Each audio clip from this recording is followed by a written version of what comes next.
Friends நம்ம இன்னைக்கு கொத்தவரங்காய் கருவாடு வச்சு சூப்பரான சைடிஷ் தாங்க செய்ய போறோம். நான் சொல்ற மாதிரி நீங்க செஞ்சீங்கன்னா இதுல கொஞ்சம் கூட கசப்பே தெரியாது.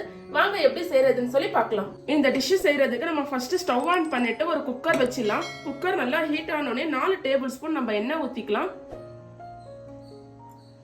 இப்ப நம்ம ஊத்தின எண்ணெய் நல்லா ஹீட் ஆயிடுச்சு. இந்த டைம்ல 2 மீடியம் சைஸ் வெங்காயம் இந்த மாதிரி நீள நீளமா கட் பண்ணி வச்சுக்கோங்க. இதையும் போட்டு நல்லா வதக்கி எடுத்துக்கலாம்.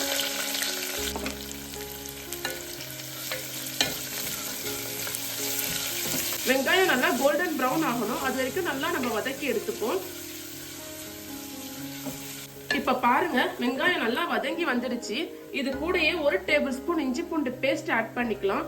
இஞ்சி பூண்டு பேஸ்ட் போட்டுட்டு அதோட ஸ்மெல் போற வரைக்கும் நல்லா வதக்கி எடுத்துப்போம். நம்ம பாருங்க இஞ்சி பூண்டு பேஸ்டும் வெங்காயமும் சேர்ந்து நல்லா வதங்கி வந்திருக்கு. இஞ்சி பூண்டோட பச்சை ஸ்மெல்லும் போயிடுச்சு. இந்த டைம்ல நான் ஒரு மீடியம் சைஸ் வெங்காயம் இந்த மாதிரி கட் பண்ணி வச்சிருக்கேன். இதை ஆட் பண்ணி நல்லா வதக்கிக்கலாம்.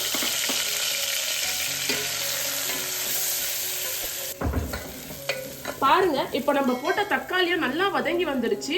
இது கூடயே பாத்தீங்கன்னா 1 டேபிள் ஸ்பூன் மிளகாத்தூள், 1/4 டேபிள் ஸ்பூன் மஞ்சள் தூள், 1/2 டேபிள் ஸ்பூன் உப்பு, இது மூணையும் நம்ம ஆட் பண்ணிக்கலாம்.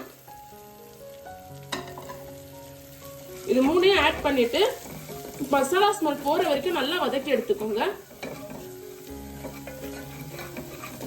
இப்ப பாருங்க நம்ம போட்ட வெங்காயம் தக்காளி மசாலா எல்லாமே நல்லா வதங்கி வந்துடுச்சு. மசாலாவோட பச்சை ஸ்மெல் கூட போயிடுச்சு.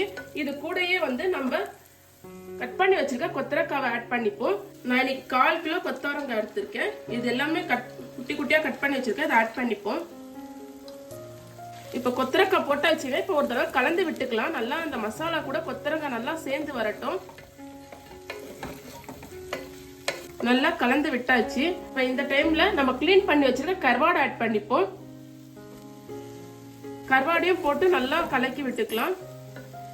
இப்போ இந்த டைம்ல 2 மீடியம் சைஸ் தேங்காய் குட்டி குட்டியா கட் பண்ணி மிக்ஸி ஜார்ல அரைச்சி எடுத்துக்கோங்க.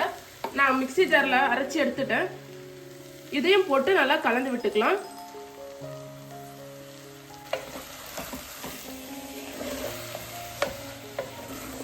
நல்லா கலந்து விட்டுட்டு இது கூடயே 1 டம்ளர் தண்ணி ஆட் பண்ணிக்கலாம்.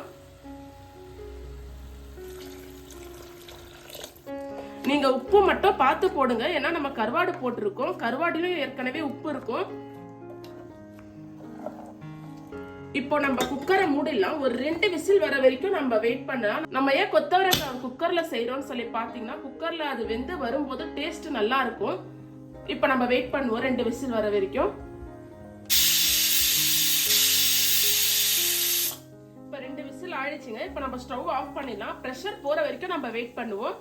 அவ்வளவுதான் ஃப்ரெண்ட்ஸ், நம்மளோட கொத்தரக்காய் கருவாடு கிரேவி சூப்பரா ரெடி ஆயிடுச்சு. இப்ப நம்ம சர்வ் பண்ணிக்கலாம். அவ்வளவுதான் ஃப்ரெண்ட்ஸ், நம்மளோட கொத்தரக்காய் கருவாடு கிரேவி சூப்பரா ரெடி ஆயிடுச்சு. எல்லா விதமான சாதத்துக்கூடயும் இது செம்மையா இருக்கும். நீங்களும் நான் சொன்ன மாதிரியே நீங்களும் செஞ்சு பாருங்க. செஞ்சு பார்த்துட்டு எப்படி வந்துச்சுன்னு சொல்லி கமெண்ட்ல சொல்லுங்க. மறக்காம நம்ம சேனலை சப்ஸ்கிரைப் பண்ணிடுங்க. தேங்க்யூ.